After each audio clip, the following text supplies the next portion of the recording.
So we got a 2019 2706. Yeah, it's really cold out here right now, but it was nice on Saturday, and I decided I wanted to hook the camper up and test out my new truck, just pull it with the new truck a little bit. And I had to get this new truck because the Armada's short wheelbase and inadequate suspension made it impossible for me to get the camper properly leveled, even with the weight distributing hitch and all that stuff. So I lost a lot of money on that crap. So the Nissan Armada, yeah, it can tow 9,000 pounds, but it can't do it safely with a big camper. Anyway, back to this. So the jack was completely jammed. I couldn't unjam it. It had been really cold for a while up here in New England. So the gear was jammed. I ended up taking it apart. Blah, blah. Took the 4 screws off. Blah, blah. Took the 4 screws off for the cover here. And what I found was this reservoir, this case was filled with water. I mean, you could stick a straw in there and drink the water out of it. It was so deep. All the gears, well, not all of them, but many of the gears on this gear right here, many of the teeth are completely bent. And they are really fine teeth. You see these are pretty heavy duty, and these are steel gears, but these are ultra fine pitch. And because of that, I suspect the water turned into ice and either bent them, or when I went to lower it or use it, there was ice in there, and it just caused the teeth to collapse. They're completely sheared off and rounded, and it doesn't even work anymore.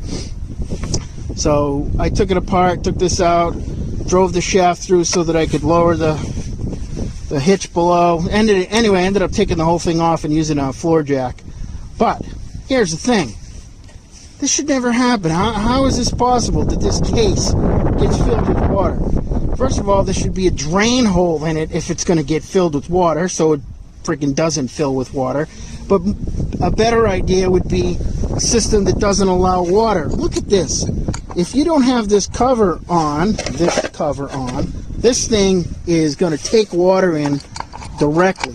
You wash it, it rains. I mean, this thing has always been on, but maybe it wasn't on for some part of its life, and the dealer only installed that before I picked it up. I have no idea, but when I say this case was filled with water, I'm not shitting you, man. This thing it was filled. Total bullshit. Anyway, it's ruined. Now, the dealer was already getting me a new one, and here's why. It has 3 lights on it, and one of the lights was burned out. Diodes was burned out, and there's no part number. There's no replacement part for this from the manufacturer. So the dealer had to order me a whole new one of these, and I was like, yeah, I'm never going to go get them. I'm never going to take it in there to get this whole thing replaced just because of a light. Well, they called me today, believe it or not, and told me that my new jack was in, and I can come get it. I can either bring the camper or I can remove this myself if I feel confident.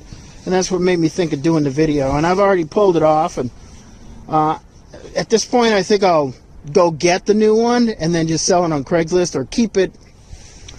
But what I'm putting on there, I'm putting the old, the standard crank style manual crank, and this is rated at 3,500 pounds, and this is some no name, not made in China. It's not a brand name, and it's not like a Lipper or a Husky or a Reese or anything like that, or a BAL. It's some fake name. Well, anyway, I'm going to put a 5,000 pound rated one on here, which I know will fit, and one that's going to be much better capacity, and 2, it's going to be easier to crank, seeing as how I'm going back to a crank. Maybe I'll attach a socket to it at some point and use my wrench. But anyway, if you live in New England or an area where you get rain and water, you might want to check this before as part of your winterizing process. Check that. And clean it out and dry it out before you put it away for the winter, because you will end up with smashed gears like I have if you don't. Good luck. Stay frosty. Well, I'm in New England, freezing my hiney off. It's very cold out right now. See you later.